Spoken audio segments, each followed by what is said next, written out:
Velkomin í föstudagsþáttinn á N4. Við komum víða við í kvöld að venju. Við ætlum að heyra frumsýningu hjá Leikfélagi Menntaskólans á Akureyri, málþingið Hrúturinn, ABC Barnahjálp og margt fleira. Og þau eru komin til mín hérna í sófann, Þórgnýr Dýrfjörð frá Akureyrarstofu og Katrín Ösp frá Krabbameinsfélagi Akureyrar og nágrennis. Velkomin. Takk fyrir. Takk fyrir. Og það málþingið Hrúturinn sem við ætlum aðeins að tala um.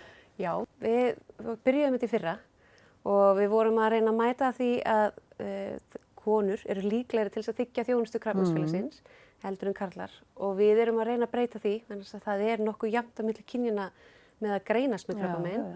En þannig að við erum að leita alltaf að leiðum til þess að ná til þeirra og það að lukkast þannig að það alltaf að aukast koma þeirra í félagi. Frábært. Og við ákváðum í fyrra að halda þetta málþing og fengum Akureyrarstofu í lið með okkur, alveg ómetanleg hjálp. Og það tókst bara þrjusu vel, það voru 300 mann sem mættu og flest karlmenn en líka konur eru líka velkomnar, þær eiga líka eigimenn og syni og feður og allt það og eru hjartalega velkomnar.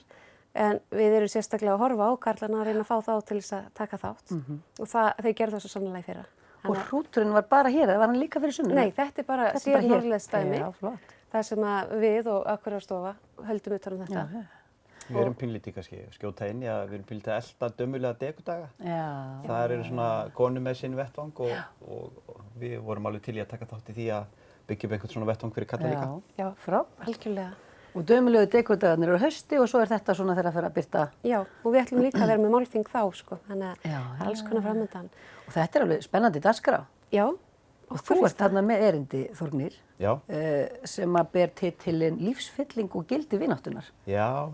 Þetta var svona pæling sem að spratt út frá því að ég í kallafélagi og við erum svona að reyna að virka kallafélögin til þess að mæta og vera með og ég veit að bara innan kallafélagi heilmikil umræða svona árvekni og að við vöknum og pössum upp á okkur og semst lærum að konunum að því leyti og ég í kallafélagi sem heitir Oddfellow sem þetta konufélag líka en skiptist í kalla og konur.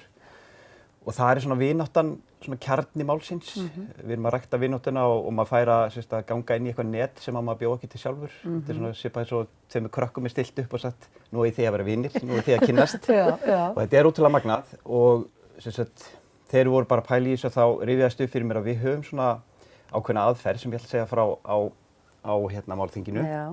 Hvað við gerum ef að bróðir lendir í slysi eða veikist alvarlega. Bróðir, þá það einhver bróðir félagi, við erum bræður, allir menn eru bræður, það svona eitt grundvallar stefið. Og svona út frá því fór ég að pæla í þessu og allir eru nú kannski bara að nota Oddfellow sem dæmi. En svolítið mikið að pæla í að bera ábyrgð á eigin hamingju, að byggja upp svona þinn vinarann sjálfur. Svolítið spáð í pör þegar maður lifir í pörum, að gæta þess að lifa ekki lífi sinni í gegnum makan eða félagan heldur að gæta þess að byggja upp svona sinn eigin rann því maður veit aldrei hvernig maður stendur einn og það getur verið mörgum ástæðum, það getur verið vegna veikinda, andláts eða bara makinn fer allt í einu frá manni og maður stendur eftir einn. Áhugavert. Og vináttan rosalega mikil miðja í þessu og við vitum alveg hvað það getur verið bara mikil áskorun að vera vinur. Og margir segja þá sögu einmitt ef veikjast alvarlega, tala ekki að fái krabbamein sem með svona hennan voðalega stimpil á sér. Þá kannast margir við það sem vinir hvað getur verið erfitt að stíga skrefið og það þarf hugrekki til þess að stíga inn í vináttu í erfiðum kringumstæðum. Og þetta alltaf að reyna að rækta í Oddfellow, ég ætla svona pínu að segja frá því. En þetta getur verið fótboltafélag eða sundfélag eða gönguhópur, skiljiði. En þetta svona eitthvað af því sem ég ætla að segja. Þetta mjög spennandi. Og svo eru fleiri þarna erindi. Sólmundur Hólm kemur og verður með gamanmál. Já, hann góður vinnur okkar í Krabbameinsfélaginu. Hann hefur komið áður. Hann hefur komið áður og bóðið okkur að græna hattinn og bara ótrúlega skemmtilegur. Og við erum bara svo spennt að fá hann orður. Og alla sem taka þátt í þessu með okkur. Þetta 5. mars í Hofi. Já. Það maður að skrá sig eitthvað á maður bara að mæta? Það þarf ekki að skrá sig á málþingið, en það góðgerðarkvöld á eftir, kótileitukvöld, það þarf að skrá sig þar.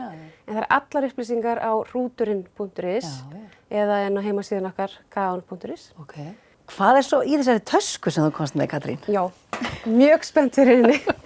Við eigum, við eigum svona gervibrjóst Já. fyrir konur til þess að leita að meinum í og já. mætum víða með þessi brjóst eins og alls konar fundi og annað fyrir konur og við vorum búin að leita að einhverju fyrir karlana til þess að við gætum haft eitthvað svona props fyrir þá og við vorum svo ótrúlega spenntar þegar við fundum þetta en við fundum sem sagt svona gervipung og hann með meinum í og þetta tilvalið fyrir karla til þess að koma og spreyta sig. Æfa sig að þreifa. Já, pungurinn verður á málþinginu með okkur og það verða 2 góðir menn sem ætla að vera þarna með honum til þess að útskýra hvernig á að gera þetta alls saman.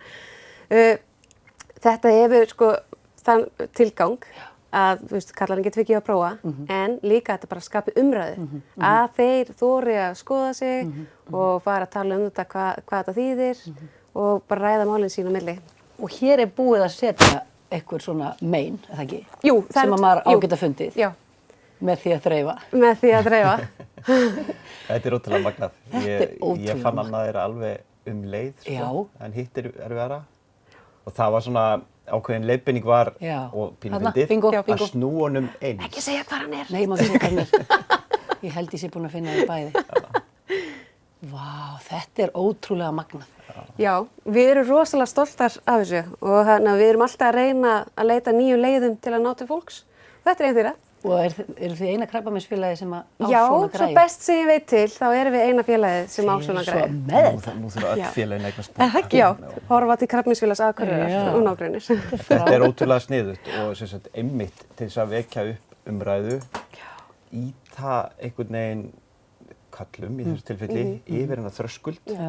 Það svo auðvelt að halda sig bara einhvern veginn hérna megin við hann og þá verður þetta ekki feimnismál. Já, ótrúlega mikilvægt. Það kannski rétt að minnast á það á undan málþinginu svolítið dagskrá, þar sem að pungurinn verður. Já, klukkan 4 opnar hóf og þar verður sjúkrahúsið á Akureyri og starfsmenn Krabbameinsfélagsins, stjórnin okkar og sjálfboðaliðar. Við erum komið svo mikið af fólki. Bara hermanns. Já, og við verðum öll á svæðinu og Akureyrarstofa og við verðum með punginn og það verður heilsufarsmælingar fyrir fólk til þess að þiggja. Það mun koma hana Karlakór Eyjafjarðar, þeir ætla að syngja nokkuð góð lög, þannig að það verður smá stemming áður en málþingi hefst. Svo málþingi frá 5 til 7 og eftir það kótilettukvöld sem að Eyrin veitingastaður með. Það kostar 5.000 kall að kaupa sér diskinn og ágóðinn rennur til félagsins. Frábært. Og það verður fullt af góðu fólki og fyrirtækjum og að gefa gjafir sem verða á uppboði kvöldið. Þetta allt frumtilraun, við höfum aldrei gert það áður, við erum sjúklega spenntar. Við að vaksa og stækka og gera þetta flottara og flottara. Við erum rosa spennt fyrir þessu og við vonum að fólk taki vel í þetta og taki þátt í þessu með okkur. Ein spurning bara lokum, að því að nú eru konur þær fá svona meldingu, koma í leit, bæði brjósta og legháls.